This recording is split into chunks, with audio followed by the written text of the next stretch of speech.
Et merci beaucoup pour toutes les questions qui sont extrêmement pertinentes. Je vais répondre à travers cette vidéo à quelques questions du style l'âme et si tu veux où par rapport à la conscience, etc. On a parlé un peu du cerveau, de l'inconscient, du subconscient, mais je ne vais pas tellement détailler parce que j'en suis au tournage de cette mini-série. J'en suis au 7e épisode et je pense qu'il y en aura une dizaine tellement c'est intéressant, tellement il y a des choses que je découvre, que je décortique dans mes recherches, dans mes expérimentations. Donc là, on est qu'au premier épisode et déjà les questions affluent. Alors mille merci parce que c'est vraiment des super questions très pertinentes.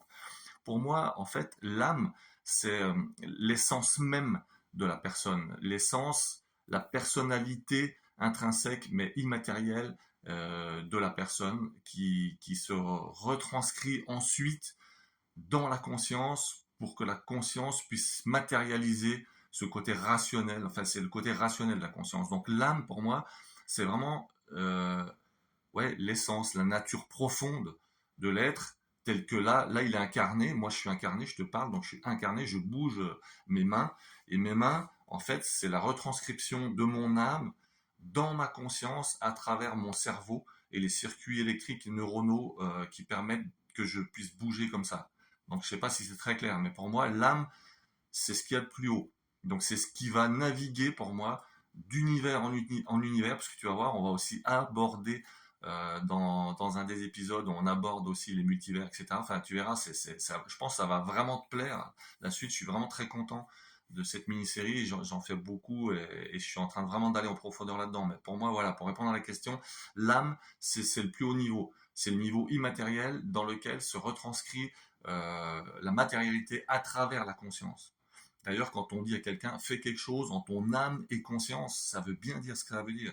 Ça veut dire que ton âme va chercher à aller reproduire ce qu'elle veut, ce qu'elle ressent, ce qu'elle a envie de transmettre dans ta conscience qui, elle, va le matérialiser. C'est ce côté rationnel qu'amène la conscience. D'accord? Donc pour moi, il y a l'âme, ensuite il y a la conscience.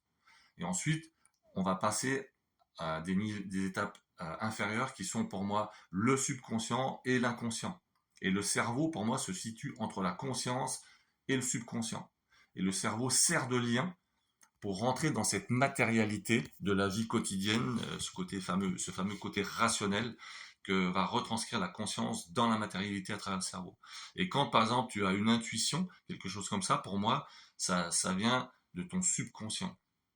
C'est quelque chose qui est entre la conscience et le subconscient. Et par exemple, tout le reste, l'inconscient, gère tous tes automatismes. L'inconscient, en fait, c'est une énorme base de données dans laquelle tu mets tous les automatismes, mais aussi tous les traumas, les choses qui peuvent te nuire au quotidien dans ton attitude, dans ta vie, par exemple terrestre, hein, puisque là on parle d'incarnation, dans ta vie terrestre. Donc, si tu as vécu des traumas extrêmement importants, des traumatismes importants, ils vont être mis dans cette base de données de l'inconscient et qui est beaucoup plus difficile à aller chercher que le subconscient. Le subconscient, on peut aller chercher les choses facilement. L'inconscient, il faut un certain travail, une certaine méthodologie pour aller puiser des choses dedans. Donc à travers l'hypnose ou à travers un travail personnel, etc. Pour aller chercher et voir débloquer des mécanismes qui ont été générés par la mise de côté de certains éléments nuisibles à ton quotidien. Donc voilà, donc pour moi, dans les plans, c'est âme, conscience. Après, en dessous de la conscience, à travers le cerveau, il y a le subconscient et enfin l'inconscient. Donc voilà, j'espère avoir répondu à ta question et aux différentes questions qu'il y a pu avoir. Et de toute façon, les réponses vont arriver dans les prochains épisodes. Tu vas voir, tu vas découvrir beaucoup de choses. Il va y avoir beaucoup de questions, mais n'oublie pas qu'il y a des réponses à chaque épisode et je pense que tu vas vraiment kiffer parce que c'est vraiment, vraiment chouette, quoi. Merci beaucoup en tout cas pour toutes ces questions pertinentes et puis j'espère avoir répondu à la question et à bientôt.